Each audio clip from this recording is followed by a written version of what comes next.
بالله من الشيطان الرجيم. بسم الله الرحمن الرحيم.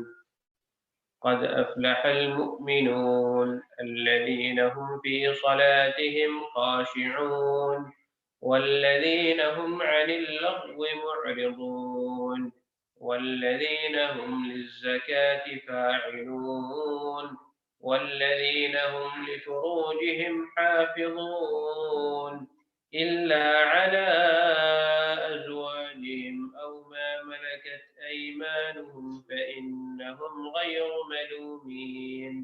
فمن ابتغى وراء ذلك فأولئك هم العادون والذين هم لأماناتهم وعهدهم راعون والذين هم على صلواتهم يحافظون.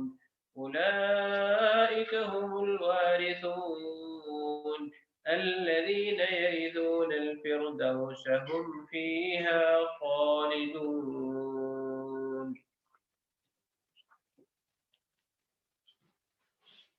السلام علیکم ورحمۃ اللہ وبرکاتہ۔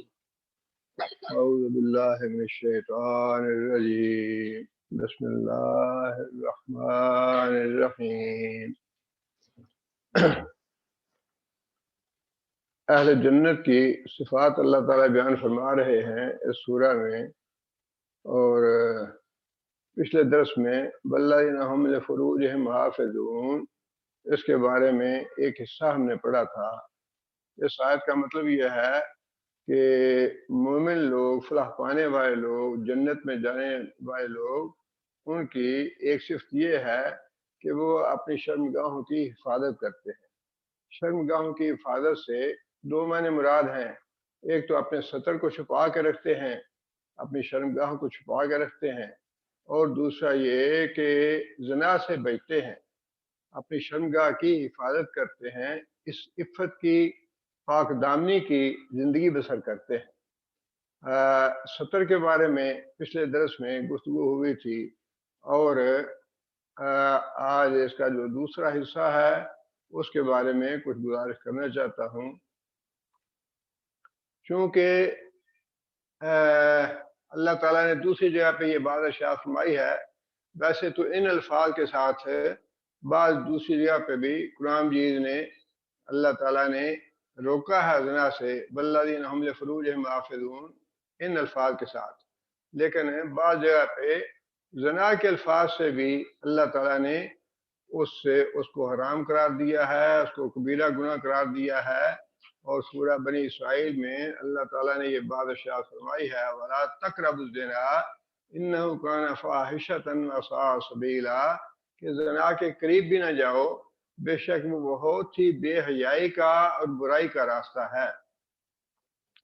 تقرب الزنا کے بارے میں مفسرین نے یہ بات لکھی ہے کہ تقرب الزنا کا مطلب یہ نہیں ہے کہ زنا نہ کرو، بلکہ اس کا مطلب یہ ہے کہ زنا کو جانے والے جو راستے ہیں ان سے بھی بچ کے رہو۔ زنا کو جانے والے راستے جو ہیں ان پہ بھی شریعت نے پابندی لگائی ہے، اور ان راستوں میں سے یہ جو بے حجابی اور عریانی، یہ سب سے مؤثر راستہ ہے زنا کا، اس پہ پابندی لگا دی۔ اور پھر اس کے علاوہ اور بھی بہت سے احکام شریعت نے دیے جس سے زنا کا راستہ روکا ہے۔ شریعت نے فرمایا کہ اگر عورت کوئی بے حجاب ہے گلی میں، بازار میں، تو انسان اپنی آنکھیں جھکا لے۔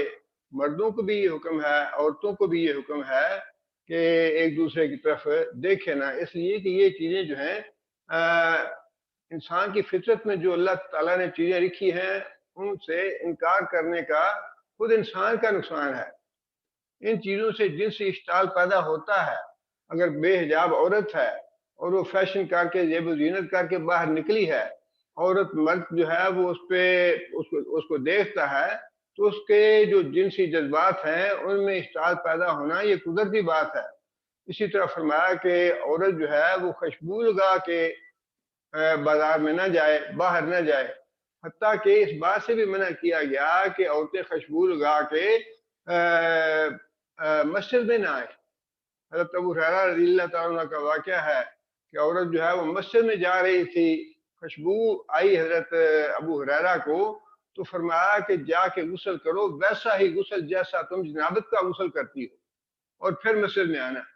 مطلب یہ ہے کہ خوشبو جو ہے یہ بھی قدرتی طور پہ انسان کی توجہ کو اپنی طرف مجبور کر لیتی ہے، اور پھر اسی طرح اس بات پہ بھی شریعت نے پابندی لگائی ہے کہ کوئی غیر محرم مرد یا عورت ایک دوسرے سے ہاتھ نہ ملائیں اور ایک دوسرے سے علیحدہ نہ ہوں، یعنی الگ تنہائی اختیار نہ کریں کوئی بھی مرد اور عورت۔ فرمایا کہ جب مرد اور عورت الگ ہوتے ہیں یا تنہائی اختیار کرتے ہیں تو ان کے ساتھ تیسرا شیطان ہوتا ہے جو ان کو اکساتا ہے یا ان کے جذبات میں اشتعال پیدا کرتا ہے زنا کے لیے۔ اسی طرح گانا بجانا جو ہے فرمایا کہ یہ شیطان کی آواز ہے، اس پہ بھی پابندی لگائی کہ گانا بجانا جو ہے یہ بھی جنسی اشتعال پیدا کرتا ہے۔ اور اسی طرح مخلوط محافل جو ہیں یا مجلسیں جہاں پہ مرد اور عورتیں اکٹھی ہوتی ہوں ان پہ بھی پابندی لگائی ہے شریعت نے، حتیٰ کہ عبادت جہاں انسان ایک بڑا اچھا اور تقوی کا ماحول ہوتا ہے وہاں بھی شریعت نے اس بات کی اجازت نہیں دی کہ مرد اور عورتیں جو ہیں وہ اکٹھے ہوں۔ نماز باجماعت کی عورتوں پہ پابندی نہیں ہے، ان کو حکم نہیں ہے، صرف اسی لیے کہ وہاں اصل جو جگہ ہے وہ مردوں کی ہے۔ اور اسی طرح جمعہ بھی فرض نہیں کیا گیا، یعنی عبادت جو ہے نا وہ بھی اس طرح سے رکھی گئی ہے، اس کا اہتمام کیا گیا ہے کہ مرد اور عورتیں اکٹھے نہ ہوں۔ اور پھر جو نکاح کا حکم ہے بذات خود وہ اس بات کی دلیل ہے کہ شریعت جو ہے وہ اس کبھی فعل کو یا زنا اور بدکاری کو روکنا چاہتی ہے۔ زنا نکاح جو ہے وہ اس کا راستہ ہے، اور جو 4 شادیوں کی رخصت دی گئی ہے وہ بھی زنا کو روکنے کے لیے ہے۔ 4 شادیوں کی جو رخصت دی گئی ہے وہ بھی بدکاری اور زنا کا راستہ روکنے کے لیے ہے۔ اور پھر اس کبھی اور بہت ہی کبیرہ گناہ کی جو سزا رکھی گئی ہے وہ اور بھی زیادہ سنگین ہے کہ فرمایا اگر کوئی کموارہ یہ گناہ کرتا ہے تو اس کے لیے 100 کوڑے ہیں، اور اگر کوئی شادی شدہ کرتا ہے یہ بدکاری اور زنا کا کام تو اس کو سنسار کرنے کا حکم ہے۔ یہ سزائیں جو ہیں یہ دنیا کی سزا ہے، اور آخرت کی سزا جو ہے وہ تو بہت ہی المناک ہے، اس کا انسان اندازہ نہیں کر سکتا یا تصور بھی نہیں کر سکتا۔ سورہ فرقان میں اللہ تعالیٰ نے یہ بات ارشاد فرمائی ہے وَالَّذِينَ لَا يَدْعُونَ مَعَ اللَّهِ إِلَٰهًا آخَرَ وَلَا يَقْتُلُونَ النَّفْسَ الَّتِي حَرَّمَ اللَّهُ إِلَّا بِالْحَقِّ وَلَا يَزْنُونَ۔ اللہ کے بندے وہ ہیں جو اللہ کے ساتھ کسی کو شریک نہیں ٹھہراتے اور نہ کسی کو قتل نہیں کرتے اور زنا نہیں کرتے۔ وَمَن يَفْعَلْ ذَلِكَ يَلْقَ أَثَامًا، اور جس نے 3 کاموں میں سے کوئی ایک بھی کام کر لیا وہ تو گناہ میں ڈوب گیا، غرق ہو گیا۔ یضاعف لہ العذاب یوم القیامۃ ویخلد فیہ مہانا۔ یضاعف لہ العذاب، اس کو دگنا عذاب ملے گا، بہت زیادہ عذاب ملے گا یوم القیامت، قیامت کے دن، ویخلد فیہ، اور اس میں وہ ہمیشہ رہے گا، مہانا، ذلیل و رسوا ہو کے۔ اب یہ دیکھیں کہ یہ جو اللہ تعالیٰ نے بات ارشاد فرمائی وَيَخْلُدْ فِيهِ، یہ شرک کی تو سزا بالکل یہی ہے، حدیثوں میں بھی واضح ہے، قرآن مجید میں بھی واضح ہے۔ یہاں اللہ تعالیٰ نے شرک کے ساتھ 2 اور گناہ ایسے بتا دیے جن کی سزا جو ہے وہ ہمیشہ ہمیشہ کے لیے جہنم میں ہے۔ ایک تو ناحق کسی کو قتل کرنا، اور تیسری بات زنا کرنا۔ زنا کے بارے میں بھی جو شرک کی سزا ہے نا وہ سزا بتائی گئی ہے، فرمایا کہ یضاعف لہ العذاب، اس کو دگنا عذاب دیا جائے گا، اور یخلد فیہ، جہنم میں ہمیشہ ہمیشہ رہے گا۔ ظاہر ہے یہاں پہ فرق تو ہے اس معاملے میں کہ جو مشرک ہے، کافر ہے، اس کی جو ہے نا ہمیشگی وہ تو عبدالآباد تک کے لیے ہے، جب تک اللہ چاہے گا۔ جب تک وہ دنیا ہے، قائم ہے، جب تک اللہ چاہے گا وہ ہمیشہ ہمیشہ کے لیے جہنم میں رہے گا۔ لیکن اگر ایک مومن ہے، مسلمان ہے، کلمہ پڑھنے والا ہے، اس سے نہ کیا ہے اور وہ زنا کا مطلب ہوتا ہے، تو اس بارے میں جو خلود ہے وہ بہرحال طویلت نے لکھا ہے، اس رات طویل مدت اللہ چاہے گا اس کا گناہ کا اس کا کیا مفہوم ہے۔ میں نے دیکھا ایک تنور ہے جس کے نیچے سے آگ کے شعلے بھڑک رہے ہیں اور اس تنور کے اندر کچھ ننگے مرد اور ننگی عورتیں ہیں۔ شعلہ جب اوپر اٹھتا ہے تو وہ بھی اوپر کی طرف اٹھتے ہیں، اور جب شعلہ نیچے جاتا ہے تو وہ بھی شعلے کے ساتھ نیچے جاتے ہیں۔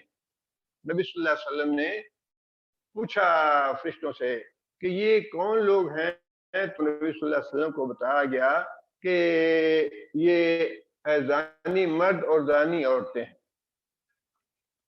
ایک دوسری حدیث میں یہ الفاظ بھی ملتے ہیں کہ وہ جو مرد اور عورتیں ہیں زانی، ان سے جو رفع حاجت کرتا ہے انسان، پخانہ کے الفاظ ہیں کہ جو ٹٹی اور پخانہ ہے اس سے بھی زیادہ کری اور اس سے بھی زیادہ شدید بدبو ان کے جسموں سے آ رہی ہوگی۔ یہ ہے مہانت، ذلیل اور رسوا ہو کے۔ اور یہ ذلت اور رسوائی کس چیز کے بدلے میں ہوگی؟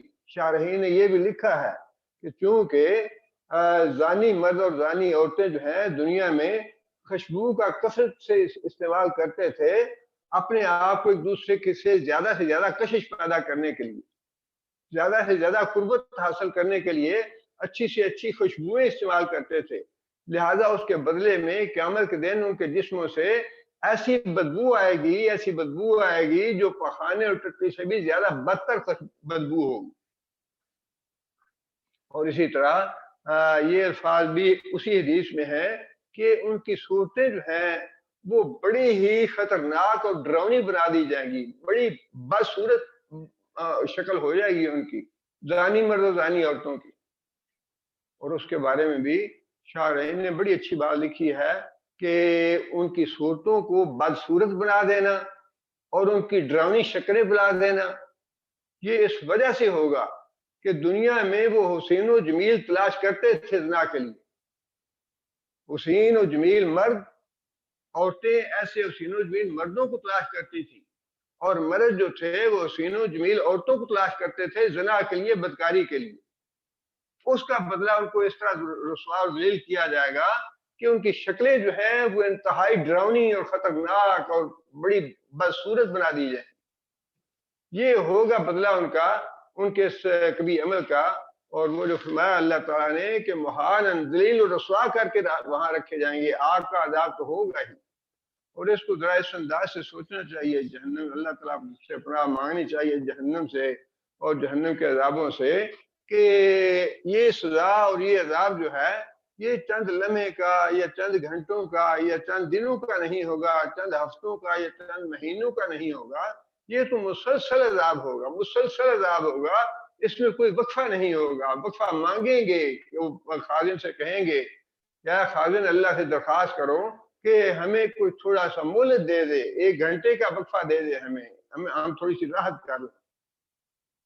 فرمایا کہ تم خود ہی، اللہ خازن کہے گا کہ ہم یہ بات اللہ سے نہیں کر سکتے، تم خود بات کرو اگر اللہ سے کر سکتے ہو۔ یہ جو سب سے شدید ترین سزا اور سب سے سخت عذاب ہے وہ یہ ہے کہ وہ مسلسل عذاب ہے اور وہ پتہ نہیں کب تک عذاب ہوتا رہے گا۔ فذوقوا فلن نزیدکم الا عذابا، کم نہیں ہوگا عذاب، بلکہ اللہ فرماتے ہیں کہ مزہ چکھو عذاب کا اس جہنم سے جو تم غافل تھے، جو تم نے اس کو بھلا رکھا تھا، جس سے تم ڈرتے نہیں تھے دنیا میں، اب اس کا مزہ چکھو۔ فلن نزیدکم الا عذابا، اور ہر لمحے ہم اس عذاب میں اضافہ کرتے رہیں گے۔ اس عذاب میں اضافہ تو ہوگا لیکن اس میں کمی نہیں ہوگی یا اس میں وقفہ نہیں ہوگا۔ اب یہ بات بھی پیش نظر رہنی چاہیے کہ دیکھیں نا، سطر کے معاملے میں بھی نبی صلی اللہ علیہ وسلم نے یہ بات ارشاد فرما دی، سطر کیونکہ عریانی اور بے حجابی یہ سب سے بڑا راستہ ہے زناکاری کا، عریانی اور بے حجابی یہ سب سے بڑا راستہ ہے، شریعت نے بڑا سختی کے ساتھ روکا ہے اس کو، اور اس کی سزا یہ بتائی کہ جو عورتیں حجاب کا اہتمام نہیں کرتی، جو عورتیں اپنا سطر کی حفاظت نہیں کرتی، قیامت کے دن وہ عورتیں ننگی ہوں گی، خواہ انہوں نے دنیا میں لباس پہن رکھے ہوں گے، باریک لباس ہوں یا تنگ لباس ہوں یا مختصر لباس ہوں، وہ لباس ہونے کے باوجود بھی قیامت کے دن وہ عورتیں ننگی ہوں گی، جنت کی خوشبو بھی نہیں پائیں گی، حالانکہ جنت خوشبو 40 سال کی مسافت سے آتی ہے۔ یہ سطر عریانی اور بے حجابی اور بے حیائی یہ زناکاری کی طرف جانے کا سب سے بڑا راستہ ہے، اس لیے اس کی بڑی شدید سزا بتائی نبی صلی اللہ علیہ وسلم۔ اور اگر ان ساری پابندیوں کے باوجود، نکاح کی اجازت دینے کے باوجود، نکاح کو اسی لیے اللہ تعالیٰ نے اور نبی صلی اللہ علیہ وسلم نے بڑا سہل اور آسان رکھا ہے، نکاح کو مشکل تو ہم نے خود بنایا ہے، یہ جو رسم و رواج ہم نے بنا لیے ہیں، جہیز ہے اور پھر اتنی باراتیں ہیں اور پھر اتنے اہتمام ہوتے ہیں آج کل شادی حالوں میں، اور اتنے لوگوں کو اکٹھا کیا جاتا ہے، یہ تو حضرت عبد الرحمن بن عوف رضی اللہ تعالیٰ نے مکہ مدینہ میں رہتے ہوئے شادی کی اور نبی صلی اللہ علیہ وسلم کو پتہ تک نہیں چلا۔ نبی صلی اللہ علیہ وسلم نے تو ان کے کپڑے دیکھ کے پوچھا کہ یہ کیسے، یہ خوشبو یا یہ رنگ کیسا ہے؟ پھر عبد الرحمن بن عوف نے بتایا یا رسول اللہ میں نے نکاح کیا ہے۔ اسلام نے تو اتنا، لیکن ہمارے جو ہیں وہ تو اچھا ہی فلاں کو بلانا ہے اور پھر بڑے بڑے لوگوں کو بلا کے بڑا فخر کیا جاتا ہے اور بڑا اپنا فضول خرچی کی جاتی ہے اور پیسہ اڑایا جاتا ہے، پانی کی طرح بہایا جاتا ہے۔ یہ سارے تکلفات اور یہ سارے رسم و رواج اور یہ ساری جکڑ بندیاں یہ تو ہماری بنائی ہوئی ہیں، شریعت کی نہیں ہیں۔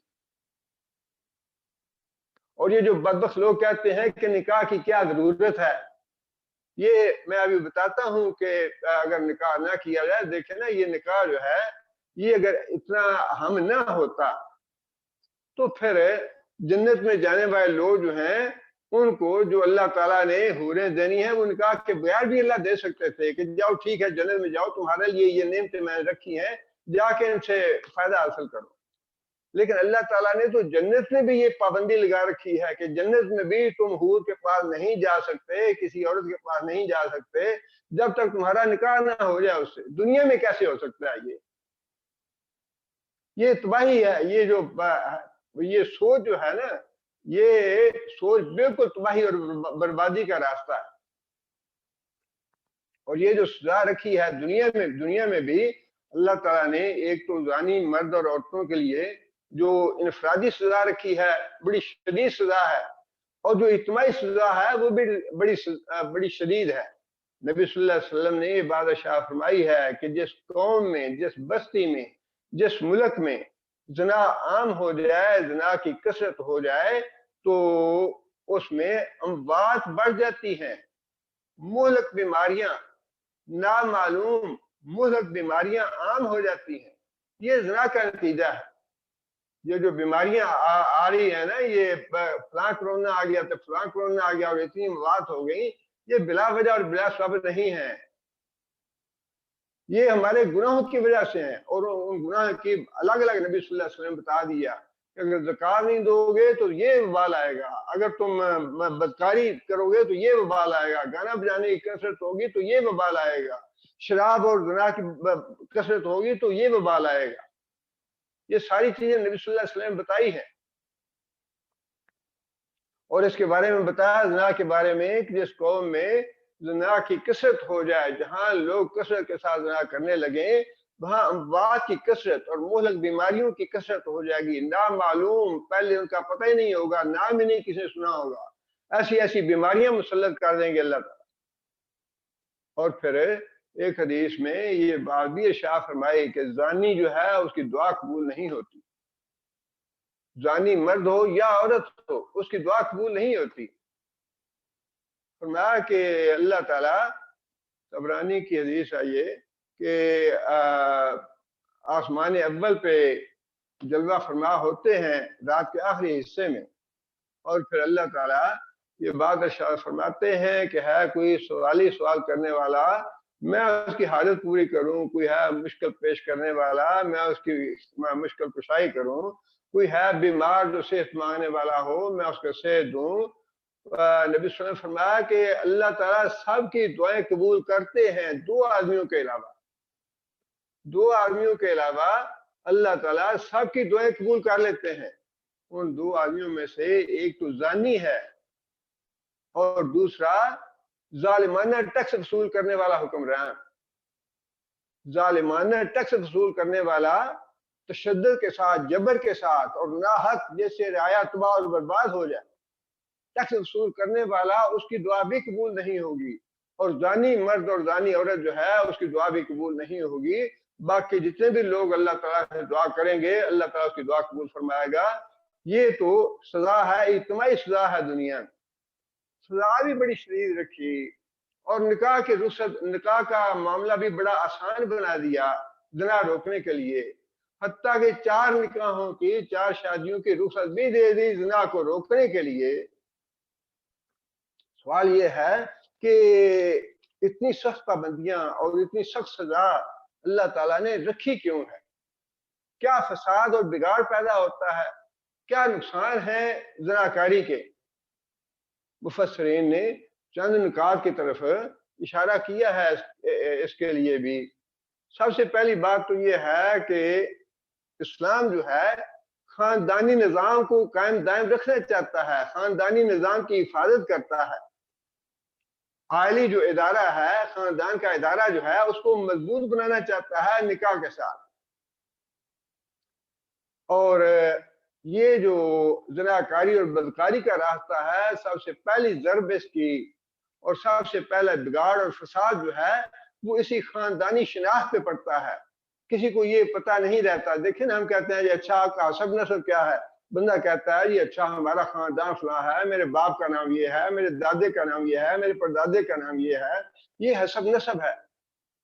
حسب جو ہے یہ ماں باپ کا خاندانی سلسلہ جو ہے نا، اسی کو حسب نسب کہا جاتا ہے۔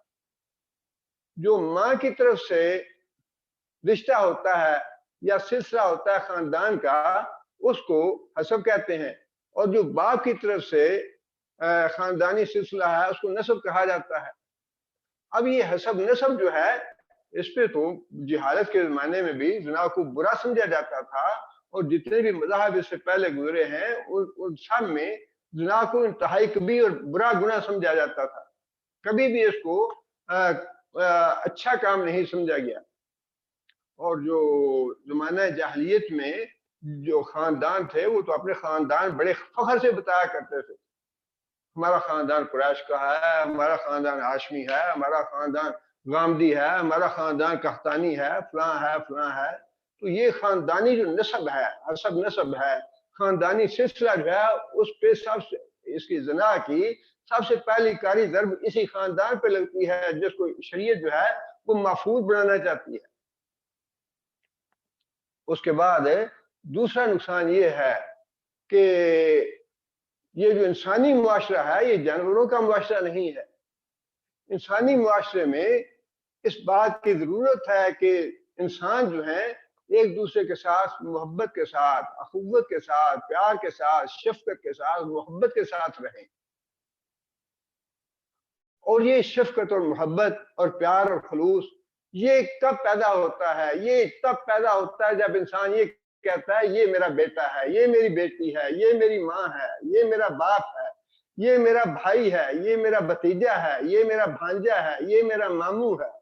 جب یہ رشتے نہیں رہیں گے تو یہ محبت والا اور پیار والا اور شفقت والا، ہمدردی والا معاشرہ جو ہے وہ ختم ہو جائے گا۔ بھیڑیوں کا معاشرہ، جانوروں کا معاشرہ بن جائے گا، انسانوں کا معاشرہ نہیں رہے گا۔ یہ زناکاری کا دوسرا بگاڑ اور فساد ہے کہ معاشرے سے ایک دوسرے کے لیے محبت کے جذبات، اخوت کے جذبات اور پیار اور محبت کے جذبات، ہمدردی اور خلوص کے جذبات وہ ختم ہو جائیں گے اس سے۔ جب یہ رشتے نہیں رہیں گے، جب کسی کو یہ پتہ نہیں ہوگا کہ یہ میرا بھائی کون ہے، میری ماں کون ہے، میری بیٹی کون ہے، میرا باپ کون ہے، میرا چچا کون ہے، میرا ماموں کون ہے، جب یہ پتہ نہیں ہوگا تو محبت اور اخوت اور پیار اور شفقت وہ کہاں سے آئے گا؟ یہ اس کا دوسرا بگاڑ ہے۔ اور تیسرا بگاڑ جو ہے وہ یہ ہے کہ جب زنا کا راستہ اختیار کیا جائے گا، وہ زنا کا راستہ اختیار ہی اس لیے کیا جاتا ہے کہ اولاد کی ذمہ داری نہ اٹھانی پڑے، اولاد کی ذمہ داری اور اولاد کی جو بوجھ ہے، اولاد کی تعلیم و تربیت کا جو بوجھ ہے وہ نہ اٹھانا پڑے، اولاد پیدا ہی نہ ہو۔ اس لیے اس کا جو تیسرا سب سے بڑا بگاڑ اور فساد ہے وہ شرع پیدائش میں کمی ہے۔ زنا کا تیسرا فساد اور بگاڑ کسی بھی قوم میں شرع پیدائش میں کمی ہے۔ آج یورپ جو ہے اس کو، پورے یورپ کو اس بات کی فکر دن رات کھائی جا رہی ہے کہ مسلمان تعداد میں بڑھ رہے ہیں اور ہم لوگ تعداد میں گھٹ رہے ہیں، اور آئندہ 25-30 سال میں مسلمانوں کی حکومتیں بن جائے گی یورپ میں۔ وہاں پیدائش ہو نہیں رہی عیسائیوں اور یہودیوں کی، ان کا جو نظام ہے، جو زناکاری اور بدکاری عام ہے، اس کی وجہ سے شرع پیدائش جو ہے وہ کم ہو رہی ہے۔ اس کے مقابلے میں مسلمانوں کی شرع جو کیونکہ نکاح کر کے جائز اولاد ہوتی ہے، اور جائز اولاد جب ہوتی ہے تو اس کی ذمہ داری انسان قبول کرتا ہے، اس کی پرورش کرتا ہے، اس کو پڑھاتا ہے، لکھاتا ہے، اس کے پاؤں پہ کھڑا کرتا ہے، اس کی ذمہ داری قبول کرتا ہے وہ۔ اور یہ شرع پیدائش کی کمی جو ہے یہ تو قوم کی تباہی اور ہلاکت کی طرف جاتی ہے۔ اب یورپ کو یہ پریشانی لاحق ہے کہ ہماری جو نوجوان نسل ہے وہ تیار نہیں ہو رہی ملک سنبھالنے کے لیے۔ ملک جو ہے بوڑھے لوگوں کے ہاتھوں میں ہے، اور یہ بوڑھے مر جائیں گے جب تو آگے نوجوان نسل موجود نہیں جو ہمارے ملکوں کو چلا سکے۔ آگے پھر مسلمان آ جائیں گے ان ملکوں کو چلانے کے لیے، مسلمان حکمران بن جائیں گے ان ملکوں کے۔ اور وہ جو یہ فساد اور بگاڑ ہے یہ تو ایک نتیجہ، طبی نتیجہ ہے جس کو فیس کرنا پڑے گا ان ملکوں کو، جہاں پہ زنا اور بدکاری کا نظام رائج ہے نا، جہاں پہ جنس پرستی کے قانون بن رہے ہیں، زنا اور بدکاری کے قانون جو ہیں ان کو تحفظ دیا جا رہا ہے، وہاں پہ یہ نقصان اور یہ فساد اور بگاڑ جو ہیں ان کا فیس کرنا پڑے گا ان ملکوں کو اور ان قوموں کو۔ یہ تباہی اور ہلاکت زیادہ دور نہیں ہے ان ملکوں کی۔ حالی جو نظام ہے ان کا وہ تو ختم ہو چکا ہے، وہ اس کی بربادی ہو چکی ہے۔ اور اسی طرح جو رشتوں کا احترام ہے، ادب ہے، وہ بھی نہیں ہے، اور شرع پیدائش میں کمی بھی ہے۔ اور چوتھا فساد اور بگاڑ جو ہے وہ ہے جرائم میں اضافے کا، جرائم میں اضافے کا۔ یہ ہمارے ہاں تو بڑا معروف مقولہ ہے کہ جتنے بھی فساد ہیں، بگاڑ ہیں، وہ زن در زمین اور زن در زمین سے ہیں۔ یہ تین چیزیں جو ہیں یہ فتنے اور بگاڑ کا باعث ہے۔ اب یہ جو ہے نا جرائم میں اضافہ، یہ قدرتی بات ہے کہ عورت کے پیچھے جب 2 یا 3 یا 4 مرد لگے ہوں گے تو وہاں فساد تو بگاڑ پیدا ہوگا، جرائم تو ہوں گے، قتل و غارت تو ہوگی، ایک دوسرے سے رقابت پیدا ہوگی، جرائم میں اضافہ ہوگا وہاں۔ اور پھر اسی طرح یہ بات بھی ریکارڈ پہ موجود ہے کہ نکاح جو ہے وہ محفوظ ایک راستہ ہے، خاندانی اعتبار سے بھی اور صحت کے اعتبار سے بھی۔ صحت مند رہتے ہیں وہ لوگ جو نکاح کے ساتھ میاں بیوی بن کے رہتے ہیں، جبکہ زناکاری کے نتیجے میں انتہائی جو امراض ہیں، امراض خبیثہ، بہت ہی بری امراض وہ پھیلتی ہیں۔ ایک تو خود نبی صلی اللہ علیہ وسلم نے یہ بات ارشاد فرمائی، اور ایک ہم اس کا مشاہدہ بھی کر رہے ہیں اپنی آنکھوں سے، ایڈز کی بیماری جو ہے وہ کیا ہے۔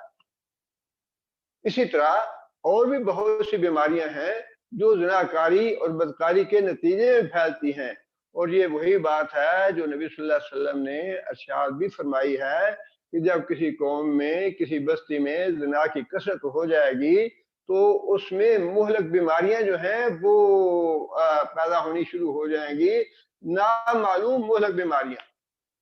بات ہوگی ان سے، اور ساری زندگی انسان نشان عبرت بن جاتا ہے۔ اسلام جو ہے وہ چاہتا ہے کہ پاک اور صاف ستھری اور پاک دامنی والی زندگی جو ہے وہ لوگ بسر کریں، ایسا معاشرہ ہو جہاں ایک دوسرے کے ساتھ محبت اور اخوت اور رشوت کے اور شفقت کے جذبات بھی موجود ہوں، اور بڑی پاک اور صاف اور ستھری زندگی جو ہے وہ بسر کی جائے۔ یہ اللہ تعالیٰ نے صفت بتائی ہے جنت میں جانے والے لوگوں کی، یا ایمان والے لوگ جو فلاح پانے والے ہیں، کہ وہ اپنے شرمگاہوں کی، اپنے ستر کی حفاظت بھی کرتے ہیں، اور ان سارے راستوں سے بچتے ہیں جو راستے زنا کی طرف جانے والے۔ ان کو معمولی نہ سمجھے، یہ جو گانا بجانا ہے اور یہ اریانی ہے یا مخلوط محافل جو آج کل عام ہو گئی ہیں، اور پھر نبی صلی اللہ علیہ وسلم نے تو یہاں تک فرما دیا نا کہ جو عورت کے قریب ترین رشتہ دار ہیں وہ تو موت ہیں عورت کے لیے۔ جو قریب ترین رشتہ دار ہیں وہ موت ہیں عورت کے لیے، یعنی جو مثال کے طور پہ مرد جو ہے، شوہر جو ہے، اس کا کزن ہے یا اور دوسرے فرسٹ کزن ہے، سیکنڈ کزن ہے، یا اور ملنے جلنے والے جتنے بھی ہیں، فرمایا وہ تو موت ہیں عورت کے لیے۔ اسلام نے تو یہاں تک پابندی لگائی ہے چہ جائے کہ بالکل جو غیر باہر کے لوگ ہیں، غیر رشتہ دار ہیں، جن سے کوئی جان پہچان ہی نہیں ہے، یہ جو واقعات ہوتے ہیں، یہ اب ہماری اپنی حماقتیں اور اپنی یہ جو پچھلے سال اسلام آباد میں واقعہ ہوا، بوائے فرینڈ نے گرل فرینڈ کو ذبح کر دیا، یہ کس بات کا نتیجہ ہے؟ کیوں غیر محرم مرد کے ساتھ بھیجا ماں باپ نے؟ کیوں ماں باپ کو 2-3 دن پتہ ہی نہیں چلا کہ ہماری بیٹی کہاں ہے؟ بیٹی کہہ رہی ہے جی میں لاہور جا رہی ہوں، لاہور ہے نہیں وہ۔ کیوں ایسے کھلا چھوڑ دیا اولادوں کو؟ اسلام نے تو سارے وہ راستے ایک ایک کر کے بند کیے ہیں جو بدکاری اور زنا کی طرف جاتے ہیں۔ ہم ان کو معمولی سمجھتے ہیں۔ یہ گانا بجانا اور موسیقی وغیرہ، یہ جو روح کی غذا ہے، فلاں ہے، یہ سب شیطانی دلائل ہے، سب شیطانی باتیں ہیں۔ جس چیز پہ اللہ کے رسول نے واضح طور پہ پابندی لگا دی، فرمایا کہ جو آدمی گانا سنے گا، غیر عورت کی آواز سنے گا، غیر عورت کی آواز جو ہے وہ تو شریعت مسجد میں عورت کو آواز بلند کرنے کی اجازت نہیں دی۔ اگر امام کوئی غلطی کرتا ہے، عورت اس کو نوٹ کرتی ہے، تو عورت کو آواز سے لقمہ دینے کی اجازت نہیں ہے۔ اسلام نے تو ہر راستہ روکا ہے جس سے زناکاری اور بدکاری کی طرف معاملہ جاتا۔ اس لیے ان چیزوں کا جو راستے ہیں نا، خاص طور پہ ان کو معمولی نہیں سمجھنا چاہیے۔ جو غیر محرم لوگ ہیں عورت کے، خواہ وہ آپ کے کتنے ہی اعتماد والے ہوں، خواہ کتنے ہی قریبی رشتہ دار کیوں نہ ہوں، جو سسر جو دیور ہے اور بھاوج جو کچھ بھی ہے، وہ بھی غیر محرم ہیں، ان سبھی عورتوں کو پردہ کرنا چاہیے۔ کتنے فتنے فساد ایسے ہیں، لوگ بیچارے پھر روتے ہیں آ کے جی ایسے ہو گیا ایسے ہو گیا۔ وہ ایسے تو ہونا تھا، اس لیے کہ اللہ کے رسول کی جس کام میں نافرمانی ہے اس کا تو فساد اور بگاڑ جو ہے وہ بتا بھی دیا اللہ کے رسول نے کہ اس کا یہ فساد اور بگاڑ پیدا ہوگا۔ اس لیے ان راستوں کی طرف بھی ہمیں توجہ دینی چاہیے کہ ان راستوں کو بھی جو پابندی لگائی گئی ہے اس پہ ہم عمل کریں، اور پھر جو فرما دیا گیا کہ جو ایماندار لوگ ہیں، مومن لوگ ہیں، جنتی لوگ ہیں، ان کی یہ صفت ہے کہ وہ اپنی شرمگاہوں کی، اپنے ستر کی حفاظت کرتے ہیں، بدکاری اور زنا والے راستے پہ نہیں چلتے۔ اللہ تعالیٰ سے دعا ہے کہ اللہ تعالیٰ ہمیں ان باتوں پہ عمل کرنے کی توفیق عطا فرمائے۔ ویسے تو آگے الحمدللہ رمضان کا مہینہ بھی آ رہا ہے، اور یہ ساری باتیں جو ہے نا جو آگے ہم پڑھنے والے ہیں، یا رسول الفردوس تک جو 11ویں نمبر آیت ہے، وہاں تک وہ ساری صفات ہیں جس کے لیے ہمیں رمضان میں تربیت کرنی چاہیے۔ اپنی رمضان میں پوری توجہ ہمیں دینی چاہیے ان ساری باتوں پہ۔ خشوع والی ہم نمازیں ادا کریں، بےہودہ اور فضول باتوں سے دور رہیں، بچائیں اپنے آپ کو غیبت سے، جھوٹ سے، بدعہدی سے، اور لا حاصل لا یعنی اور بے مقصد وقت ضائع کرنے سے باتوں میں، اور پھر تزکیہ نفس کے لیے ہم کوشش کریں، اور پاکیزہ صاف ستھری اور عصمت والی پاک دامنی والی زندگی جو ہے ہر اعتبار سے بسر کرنے کی کوشش کریں، اور خاص طور پہ ہماری بہنوں اور بیٹیوں کو ان باتوں پہ خاص طور پہ توجہ دینی چاہیے، اور رمضان شریف میں تو خاص طور پہ اس کا بہت خیال کرنا چاہیے۔ انشاءاللہ رمضان میں اس بارے میں مزید کچھ وضاحت کروں گا، اور ایک مسئلے کی وضاحت ہے وہ یہ ہے کہ 15 شعبان کے بارے میں اکثر لوگ جو ہیں وہ اس بارے میں الجھن کا شکار ہیں کہ اس بارے میں کوئی بھی حدیث جو ہے وہ صحیح نہیں ہے، اس کا اہتمام نہیں کیا اسلاف نے، اور اس پہ جو جتنے بھی حدیثیں وغیرہ ہیں ان سب وہ ساری ضعیف ہیں، اس لیے ان پہ عمل نہ کریں۔ جو کام آپ 15 شعبان کو کرنا چاہتے ہیں نا، شعبان کے مہینے کا سب سے افضل عمل جو ہے وہ بتا دیا نا حضرت عائشہ رضی اللہ تعالیٰ عنہ نے کہ رمضان کے بعد سب سے زیادہ روزے نبی صلی اللہ علیہ وسلم نے شعبان کے مہینے میں رکھے ہیں۔ جو آدمی سنت پہ عمل کرنا چاہتا ہے وہ زیادہ سے زیادہ روزے رکھے اس میں، اور اس میں بھی فرما دیا کہ 15 شعبان کے بعد نہ رکھو، اس لیے کہ رمضان آ رہا ہے تو اپنی قوت جو ہے، طاقت جو ہے وہ ہونی چاہیے کہ انسان پوری فرحت کے ساتھ اور پوری خوش دلی کے ساتھ رمضان کے روزے جو ہے وہ پورے کرے۔ شریعت نے بڑی سہولتیں رکھی ہیں اور بڑا معاملہ جو ہے سہل رکھا ہے، اس لیے ان پہ توجہ کرنی چاہیے۔ جو چیزیں سنت سے ثابت ہیں، خواہ خواہ جو رسم و رواج کی باتیں ہیں، ادھر ادھر کی سنی سنائی باتیں ہیں، ان میں اپنا وقت ضائع نہیں کرنا چاہیے۔ اللہ تعالیٰ ہمیں نیک عمل کرنے کی توفیق عطا فرمائے۔ ربنا ظلمنا انفسنا لم تغفر لنا وترحمنا لنكونن من الخاسرین۔ شعبان کے مہینے میں جو نام اعمال ہیں ویسے تو ہر سوموار اور جمعرات کو بھی اللہ کے حضور پیش کیے جاتے ہیں، اور شعبان کے مہینے میں بھی پیش کیے جاتے ہیں، اور اگر انسان روزے سے ہو تو ظاہر ہے یہ بہت بڑی فضیلت کی بات ہے۔ ربنا ظلمنا انفسنا لم تغفر لنا وترحمنا لنكونن من الخاسرین۔ ربنا آتنا في الدنيا حسنة وفي الآخرة حسنة وقنا عذاب النار۔ ربنا هب لنا من ازواجنا وذرياتنا قرة اعين واجعلنا للمتقين اماما۔ ربنا اصرف عنا عذاب جهنم ان عذابها كان غراما انها ساءت مستقرا ومقاما۔ اللهم ايد الاسلام والمسلمين، اللهم اعز الاسلام والمسلمين، اللهم اذل الشرك على المشركين، اللهم دمر اعداء الدين، اللهم نبر قلوبنا بنور الايمان، اللهم ثبتنا على الاسلام، اللهم اغفر لجميع المؤمنين والمؤمنات الاحياء منهم والاموات۔ ربنا تقبل منا انك انت السميع العليم وتب علينا انك انت التواب الرحيم۔ سبحان ربك رب العزة عما يصفون وسلام على المرسلين والحمد لله۔